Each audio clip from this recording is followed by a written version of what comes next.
성경에는 여러 가지 관계를 통해서 이것을 설명을 하고 있습니다.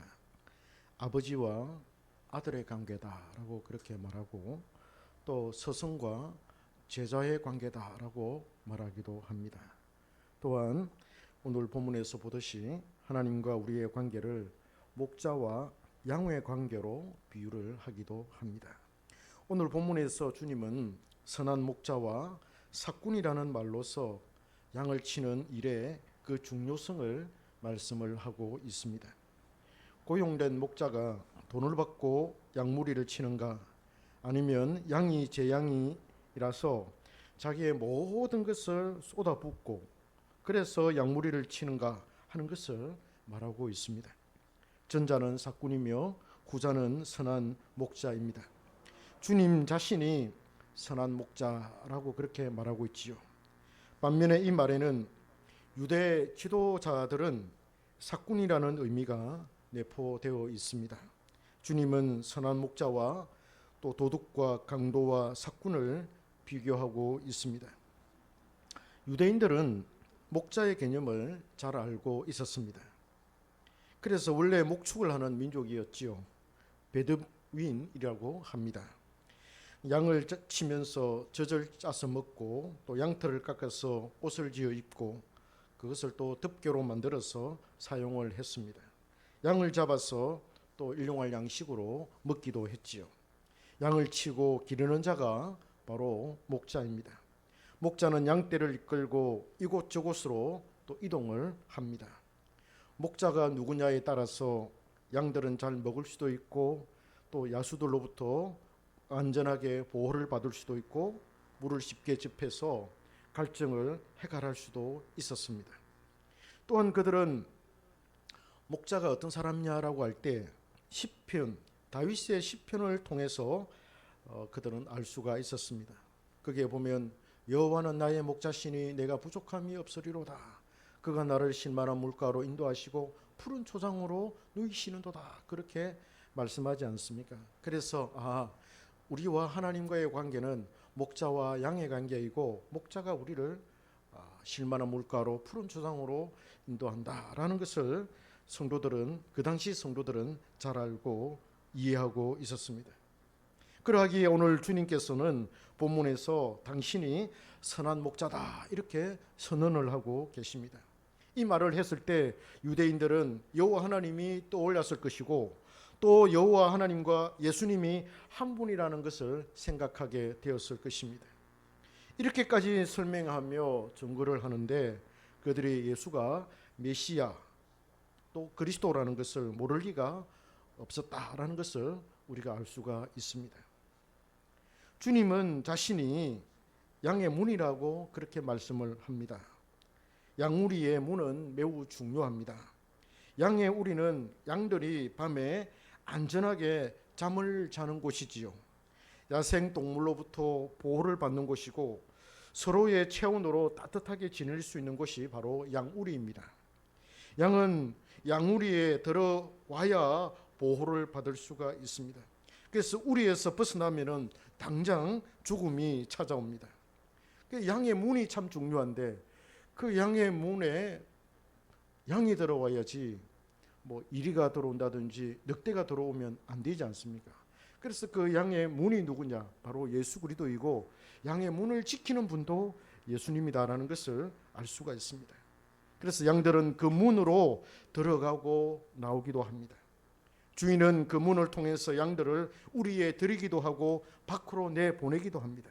주인은 양무리를 통과하는 양들을 유심히 살펴서 각각의 존재를 확인을 합니다. 병든 양이 있는지, 또 어디가 아픈 또 잘못된 양이 있는지를 다 살펴서 또 이름을 불러서 이렇게 드리기도 하고 내보내기도 합니다. 그 문이 바로 주님 자신이다 이렇게 소개를 하지요. 양들이 문을 통과해서 우리에 들어가는 것처럼 사람도 주님을 통과해야만 하나님께로 갈 수가 있고 구원의 길로 갈 수 있다라고 그렇게 말씀을 합니다. 그런 면에서 주님은 양의 문이 되십니다.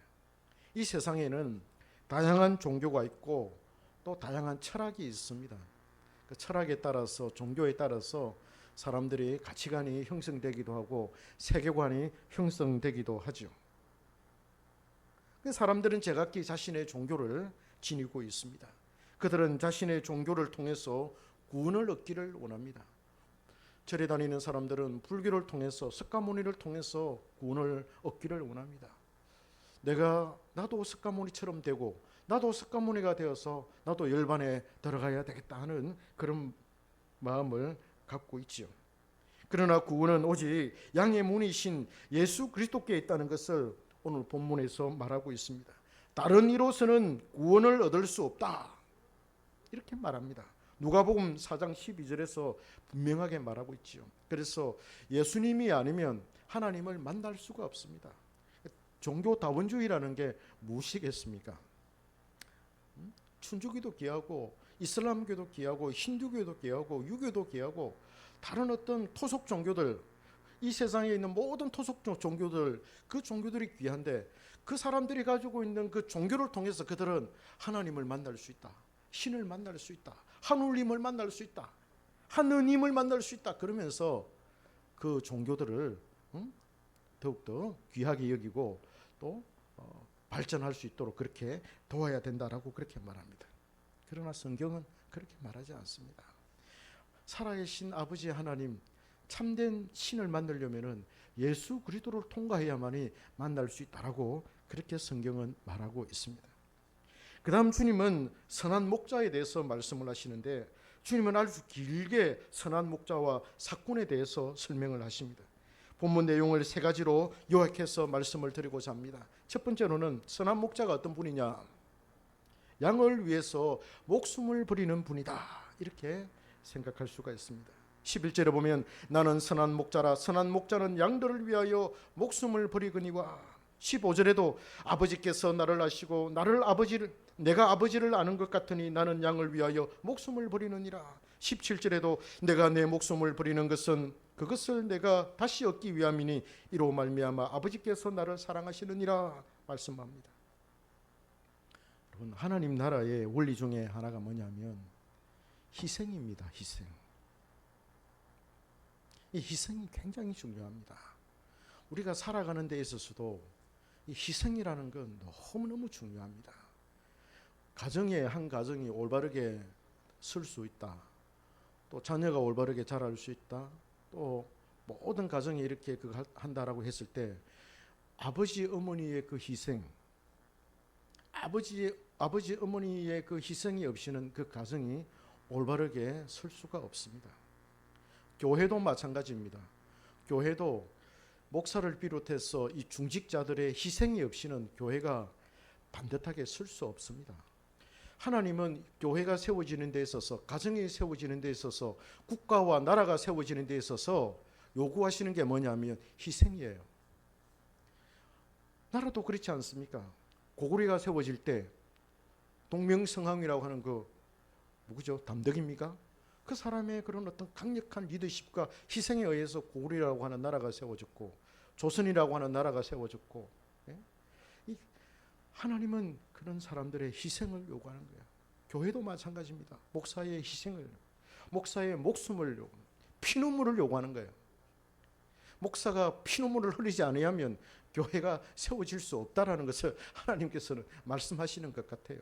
마찬가지입니다. 목사와 함께 교회가 직분자가 세워질 때 그 직분자와 함께 하나님은 희생을 요구하시는 것입니다. 우리는 이것을 어디서 알 수가 있습니까? 예수 그리스도입니다. 지금 이 기독교가 전 세계적으로 얼마나 크게 발전이 됐고 성장을 해왔습니까? 그 이면에는 누군가의 희생이 있었다라는 거예요. 예수 그리스도께서 하나님 나라를 위해서 희생을 하셨고, 또 예수를 믿는 모든 사람들이 시대마다 또 자기의 그 나라에서 또 자기의 그 지역에서 목숨을 바치고 모든 것을 바쳐서 헌신함으로 말미암아 교회가 세워지게 되었습니다.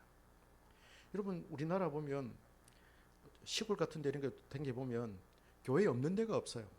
작은 그런 동네에도 보면 멋지게 이렇게 교회가 딱 세워지고, 세워져 있어요. 또 요즘에 보면 그 얼마나 아름답고 예쁘게 이렇게 리모델링을 해가지고 그렇게 하고 있는지. 그런 교회들을 이렇게 겉으로 보면 아, 교회가 있네 이렇게 우리가 생각할 수 있지만은, 그러나 그 교회를 위해서 헌신하신 분들을 이렇게 역사적으로 생각을 해보면 얼마나 그런 분들이 많은지 모릅니다.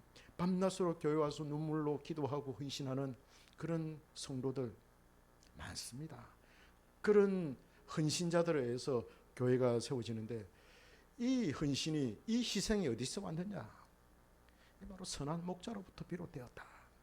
예수 그리스도로부터 비롯되었다라는 것을 성경이 말하고 있습니다. 그래서 양들을 위해서 목숨을 버리는 자가 선한 목자다. 이분이 참된 목자다. 그렇게 성경은 말하고 있습니다. 주님은 자신을 선한 목자로 언급을 하면서 목자가 양을 위해서 어떤 태도를 지니고 있어야 하는가를 말해주고 있습니다. 목자와 양의 관계가 바로 목숨을 대가로 맺어진 것임을 강조를 하고 있습니다. 그래서 목자와 이 양의 관계는 피로 맺은 관계다. 피로 맺은 관계다라는 거예요. 그러하기 때문에 가장 그 관계는 고결하고 가장 신뢰할 만하고 배신하지 않고 가장 진지하고 가장 깊은 마음에서 나온 그런 관계임을 나타내고 있습니다. 여러분, 어머니가 자녀들을 얼마나 사랑합니까? 그렇잖아요. 엄마와 아들 관계는 정말 말로 표현할 수 없을 정도로 정말 가깝고 신뢰할 만한 그런 관계이지 않습니까? 저렇게 폭군 같은, 그죠? 폭군들에게도, 폭군들이 외로움에 처해가지고 이렇게 술을 마시면서 이렇게 우수해졌고 그렇지 않습니까? 그때 가장 떠오르는 분이 누구겠습니까? 어머니예요. 박정희 대통령 얼마나 무서운 분이었습니까? 막걸리 한잔 마시면서 이렇게 유행가를 부를 때 그의 머릿속에 떠오른 사람이 누구겠습니까? 어머니예요. 그렇게 무서운 사람이지만은 어머니를 생각할 때는 정말 순한 양같이 되는 거예요. 그러니까 어머니와 아들의 그 관계, 정말 그런 고결하고 순결한 그런 관계가 되는데 그짓없는 그런 관계이지 않겠습니까? 어떻게 해서 그렇게 했습니까? 어머니가 배를 아파서 자기의 살을 내어서 탄생시킨 존재가 자기 자식 아니겠습니까? 그러니까 얼마나 사랑하겠습니까? 예수님도 마찬가지입니다. 자신이 희생시켜서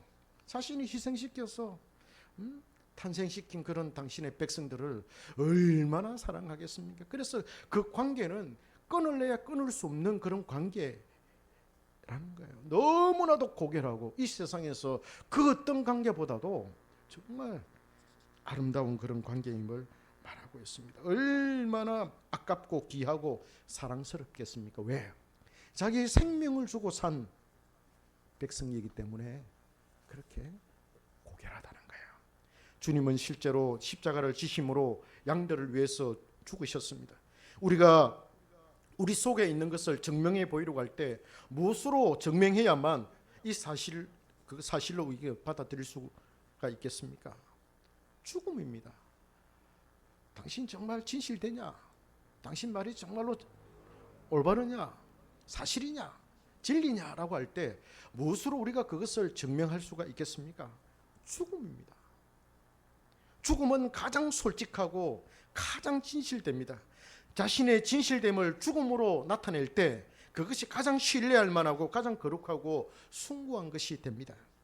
말로서 아무리 자신의 마음이 이렇다 저렇다라고 떠들어대도 자신의 가장 중요한 것을 들으지 않으면 아무런 소용이 없습니다. 자신의 마음을 증명할 수가 없습니다.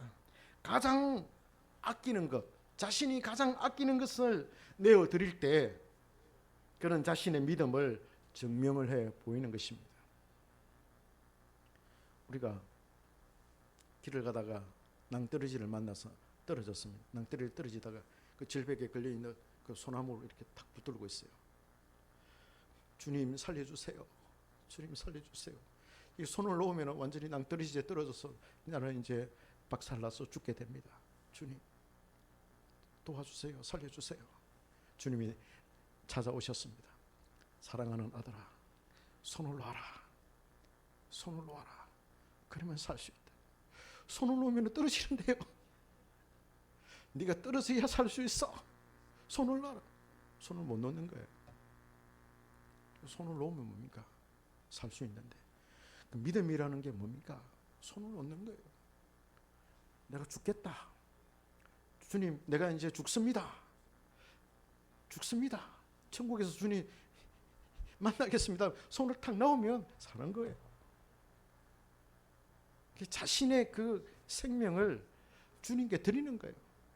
자기의 생명을 아끼지 않는 거예요. 돌아보지 않는 거예요. 주님이 손을 놔라 그러면 놓는 거예요. 이게 자신의 가장 귀한 것을 우리 주님께 드리는 거예요. 그래서 내가 가진 이 신앙을 증명을 해 보이는 것입니다. 자신의 소중히 여기는 것을 드리지 않고 사랑한다고 하는 것은 가벼운 깃털과 같습니다. 주님은 자신의 목숨을 내어놓으심으로써 자신을 믿는 양들의 믿을 그 양들에 대한 사랑과 신뢰를 증명해 보였습니다. 주님은 이것을 통해서 아버지 하나님이 자신을 사랑하신다라고 그렇게 말씀을 하십니다. 주님이 아버지 하나님의 희생의 원리를 잘 아셨기 때문입니다. 그래서 교회는, 기독교는 이 희생의 원리 가운데 든든히 세워져 가고, 우리 한경교회도 이 희생의 원리 가운데 든든히 세워져 가게 될 것입니다. 그러나 사꾼은 목자가 아닙니다. 그도 건전한 교리를 가지고 있습니다. 그도 규칙적으로 설교를 합니다. 말씀을 가르칩니다. 그러나 그의 의도는 돈에 있습니다. 돈을 받기 때문에, 월급을 받아야 하기 때문에 목회 일을 합니다. 여기에는 희생도 없고 사랑도 애착도 없습니다. 있다 하더라도 자신의 입신양명과 성공을 위해서 열심히 일하는 것입니다. 그러니 해외로 다니고 외국으로 나가고 그러지요. 교육자를 데리고 해외로 나가고 그렇지 않겠습니까? 돈을 생각하는 거예요. 주님은 삭군과 도적과 강도를 같은 군으로 포함을 시킵니다. 삭군은 양을 치지만 그 양들이 제 양이 아니기 때문에 이리가 오는 것을 보면은 양을 버리고 도망을 친다라고 그렇게 말합니다. 이리와 함께 싸워보지도 않고 이리가 도착하기 전에 멀리서 보고 아예 주랭랑을 치고 만다는 겁니다. 그가 달아나는 것은 삭군인 까닭에 양을 돌보지 않는다, 이렇게 설명을 합니다. 삭군과 거짓 양을 구분할 필요가 있습니다. 우리 교부들이 이렇게 말했습니다. 교회 안에도 이리가 많고 교회 밖에도 양이 많다. 무슨 말입니까? 교회 안에 이렇게 사람들이 많이 모여 있지만은 교회 안에도 이리가 많고 하나님의 백성이 아닌 이리가 많고 늑대가 많고, 교회 밖에는 늑대가 많고 이리가 많을 것 같은데 교회 밖에도 양들이 있다는 거예요. 그렇게 말하고 있습니다. 그래서 우리는 삭군과 거짓 양을 구별할 필요가 있습니다. 이 삭군은 교회를 교회답지 못하게 합니다. 교회는 존귀하며 거룩하지요. 물론 불완전하지만 교회 자체는 주님께서 피로 값주고 사신 것입니다. 그래서 삭군을 구별해내는 것이 중요한데, 구별해낼 수 있다면 얼마나 좋겠습니까? 그러나 그것은 쉬운 일이 아닙니다. 구별이 잘 안 될 뿐만 아니라 구별이 됐다 하더라도 우리는 어쩔 수가 없습니다. 피할 수 있으면 좋지만은 그럴 수 없다면 우리는 참고 인내할 수밖에 없습니다. 그러니 주님은 추수 때까지 가만두라고 말씀을 합니다. 삭군이라 해도 그의 가르침은 정통일 수 있습니다. 그러하기 때문에 그 가르침을 잘 받으면 또 우리는 유익을 얻을 수가 있습니다. 그럼에도 불구하고 주님은 삭군을 구별할 수 있는 지침을 주고 계십니다. 칼빈은 성도는 분별의 영을 지니고 있다라고 그렇게 말합니다. 우리는 성령으로 이것을 잘 분별해야만 할 것입니다. 두 번째로는 선한 목자는 제 양을 알고 양도 선한 목자를 아는 자입니다. 4절에 이렇게 말합니다. 자기 양을 다 내어놓은 후에 앞서가면 양들이 그의 음성을 아는 고로 따라오되. 14절에 나는 선한 목자라 나는 내 양을 알고 양도 나를 아는 것이. 27절에 내 양은 내 음성을 들으며 나는 그들을 알며 그들은 나를 따르느니라, 이렇게 말합니다. 요한복음이나 다른 요한 서신의 주제 중 하나가 바로 알미입니다. 사도 바울도 안다는 그런 말을 많이 사용을 합니다. 요한은 하나님이 예수께 보내신 자들은 예수가 누구신지 알 뿐만 아니라 그들이 자녀임을 알고 또 진리를 안다라고 그렇게 말합니다. 본문에서는 목자와 양이 서로 안다 이렇게 설명을 합니다. 양이 목자를 알고 목자도 양을 아는 것이지요.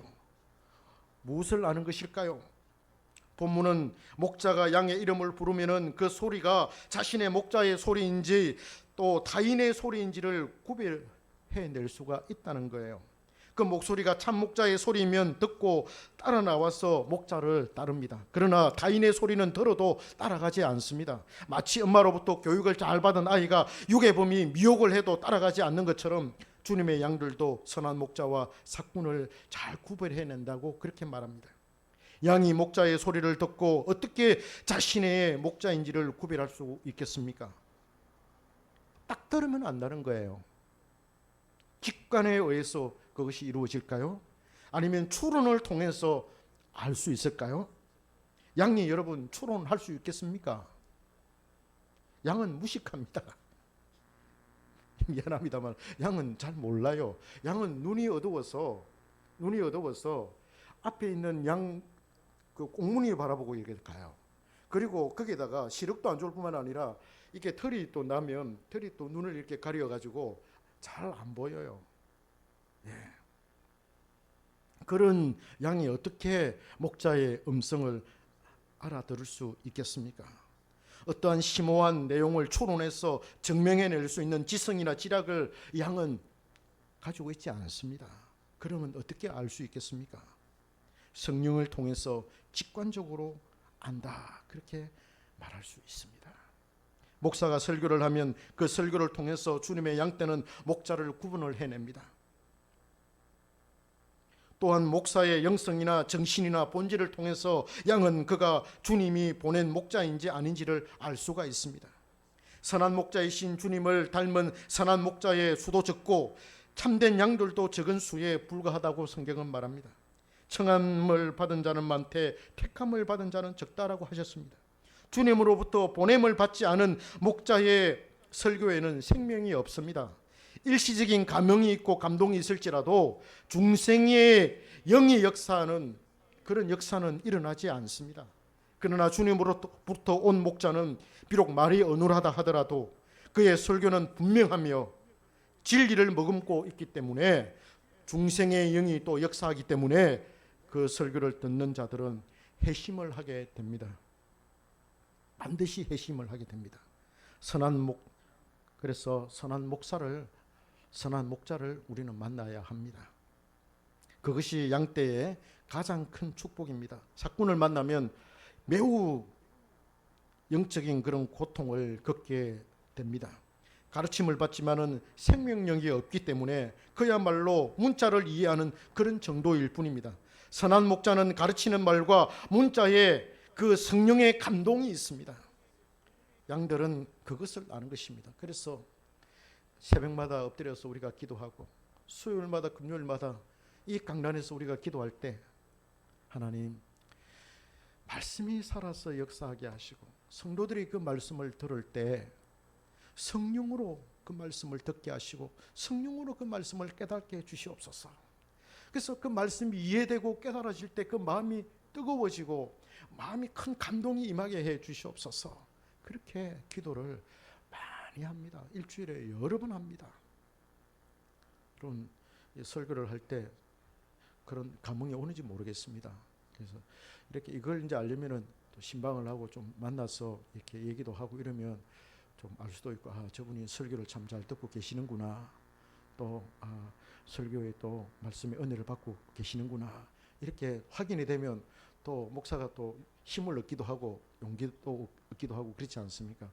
설교를 하는데 설교를 잘 알아들으시는지 못 들으시는지 감흥은 있는지 주님은 또 말씀을 통해서 만나는지 어떻는지 참 이게 모를 때는 이 설교자가 갑갑하기도 하고 그렇습니다.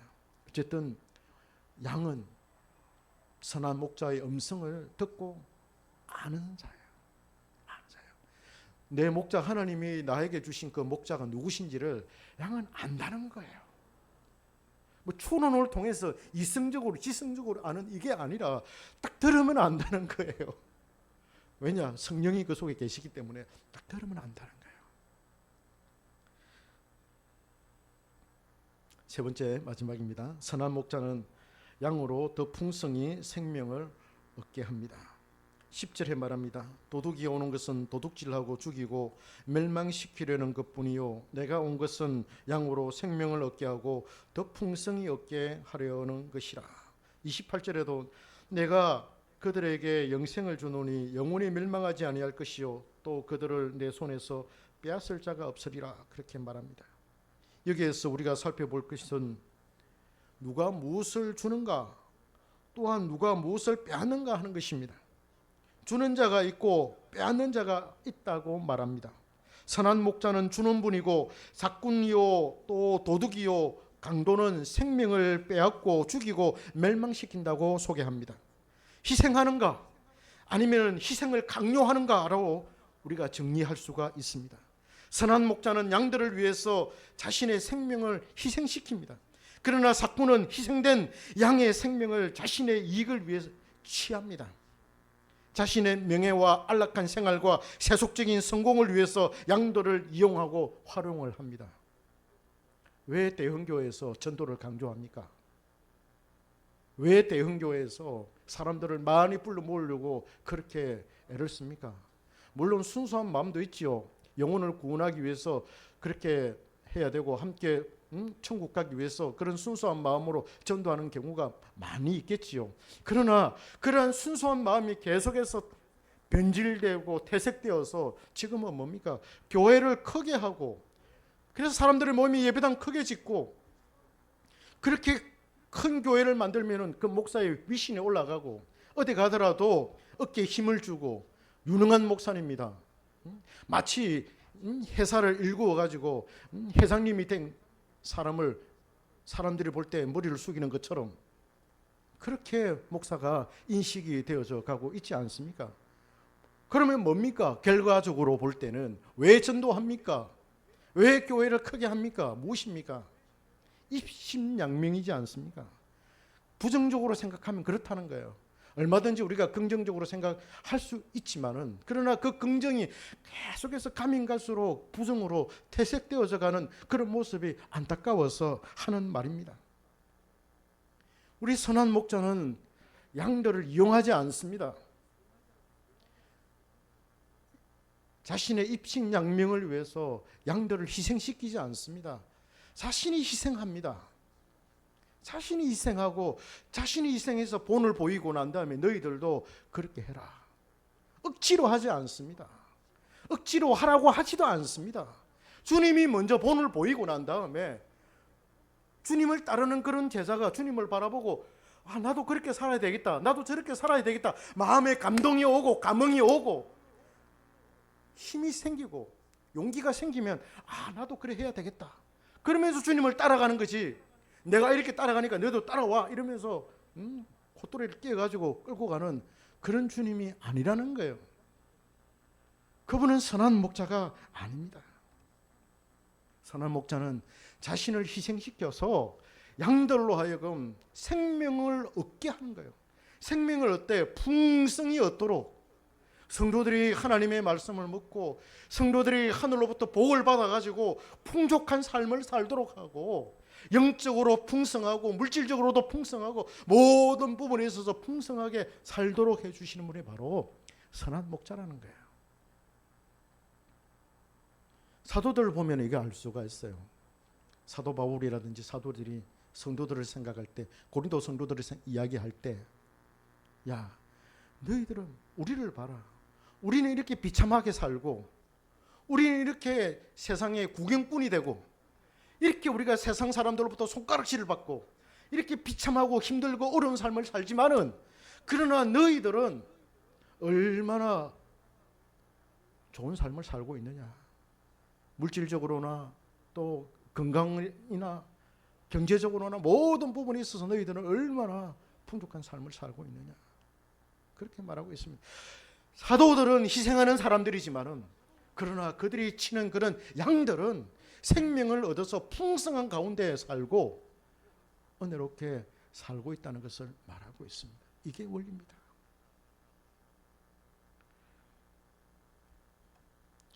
목사는 정말 매일마다 새벽마다 엎드려서 양들이 풍성하게 생명을 얻도록 기도하는 사람, 양떼들이 잘 되기를 바라는, 양떼들이 성장하고 양떼들이 성숙해지고 자라기를 원하는, 그래서 이걸 위해서 자신의 모든 것을 다 쏟아서 희생하는 자가 바로 목사입니다.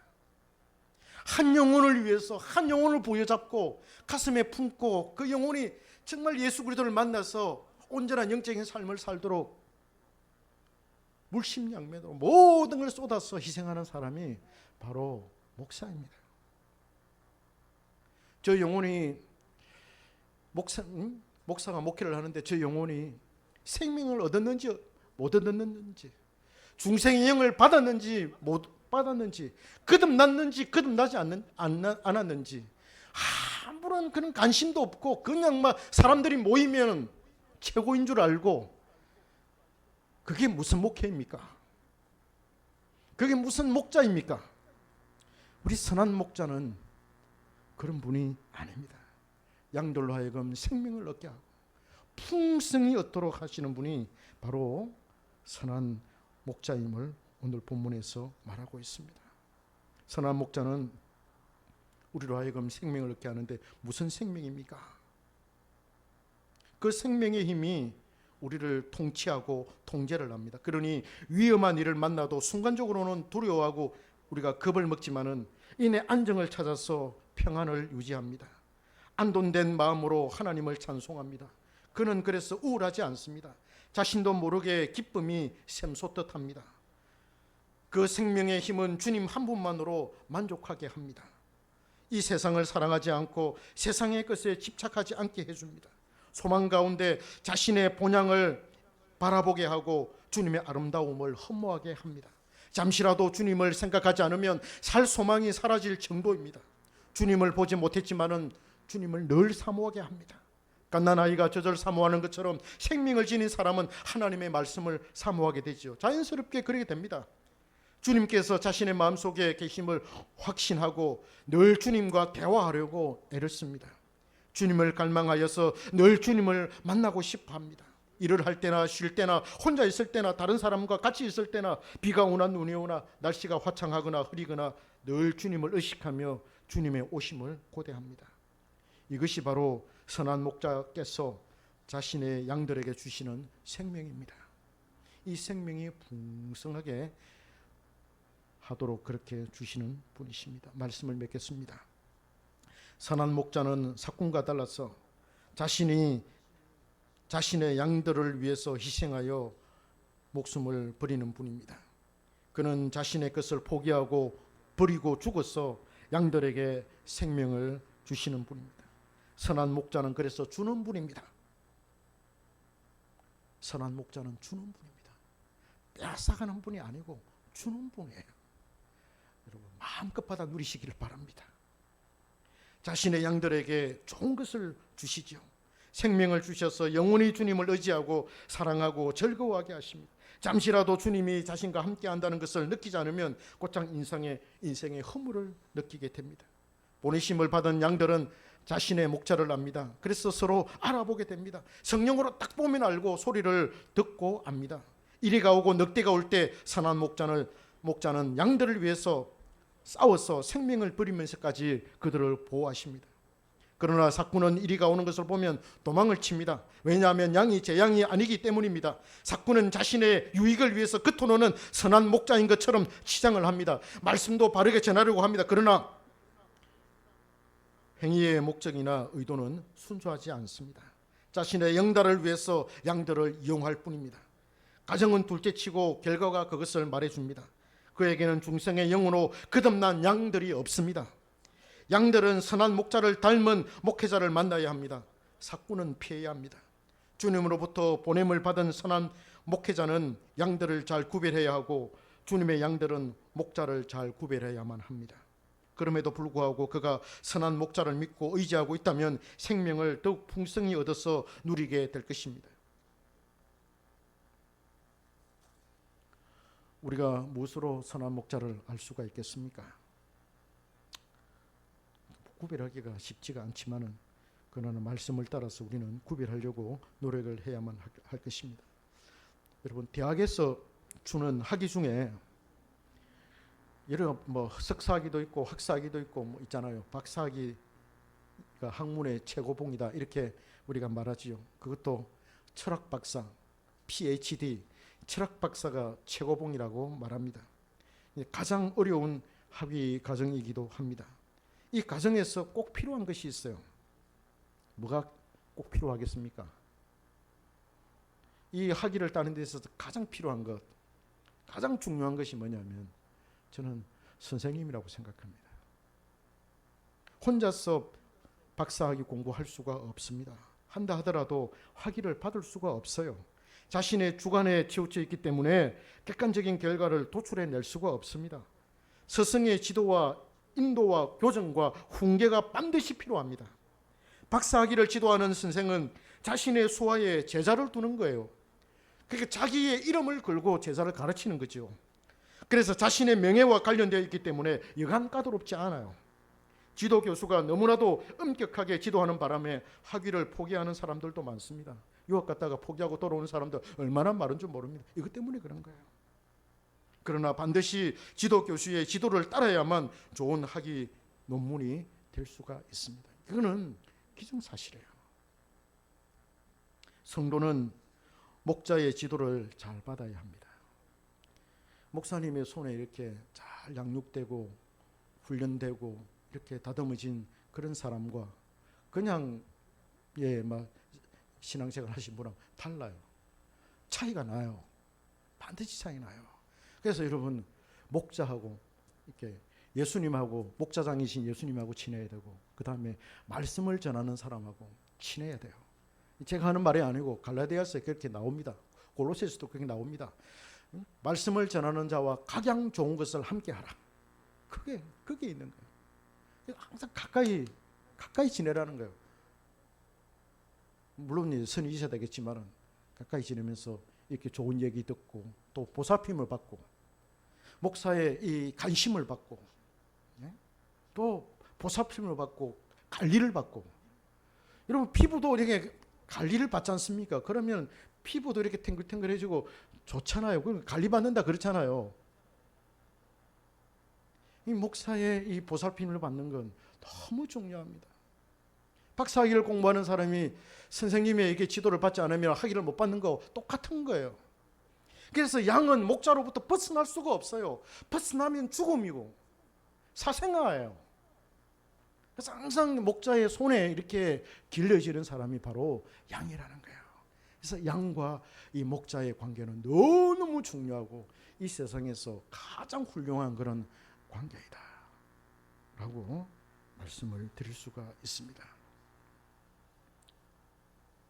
목자장이신 주님께서 한경교회를 세우시고 자신의 목자를 세우셨습니다. 양은 목자의 음성을 듣는다고 했습니다. 여러분들이 이 자리에 앉아서 말씀을 들으시는 것을 보면 목자장이신 주님께서 한경교회 목자에게 붙여주신 양이 틀림없다고 저는 생각합니다. 제가 볼 때 우리 성도님들이 굉장히 위대하다 이런 생각이 들어요. 이 작은 교회, 어떻게 보면 시작하고 개척하는 이 교회에 누가 와서 앉아서 이렇게 설교를 듣고 예배를 들으려 하겠습니까? 보면 여러분들 그렇잖아요. 주변 사람들이 우리 나 개척교회 간다 그러면 엥? 이러면서 막 그렇지 않아요. 와, 이거 어떻게 다니느냐 이렇게 이야기할 거예요. 마치 막 벌레 보듯이 그렇게 그런 시선으로 볼 수 있어요. 그럼 여러분 그런 모든 시선을 다 이기고 차단하고 오시는 거 아닙니까? 그렇잖아요. 이게 성령이 하나님 이끌지 아니하시면 못 옵니다. 하나님께서 여러분들을 저에게 붙여주셨고 또 여러분들에게 저를 하나님이 딱 목자로 이렇게 붙여주셨기 때문에 우리의 이 관계가 형성된 거예요. 우리가 지금 만난 지 1년이 다 됐죠. 거의 1년이 다 됐지 않습니까? 이렇게 남아 계시는 거 보면 이건 정말 하나님께서 우리에게 주신 그런 축복이다, 복이다, 그런 좋은 그런 관계이다, 목자와 양의 관계이다 이런 생각이 듭니다. 그래서 우리가 목자와 양으로서 이 관계를 더욱더 발달시키고 목자장이신 그 예수 그리스도께 우리가 순종하면서 교회를 멋지고 아름답게 세워갑시다. 우리 한경교회는 정말 이 중생의 영이 너무나도 강력하게 역사해서 이 설교를 듣는 분들이 정말 거듭남의 역사 일어나기를 간절히 소망합니다. 정말 그걸 위해서도 기도하고, 그래서 정말 우리가 영적으로 잘 성장한다면 우리 주님께서 기뻐하시는 그런 교회가, 그런 우리 한경교회가 될 줄 믿습니다.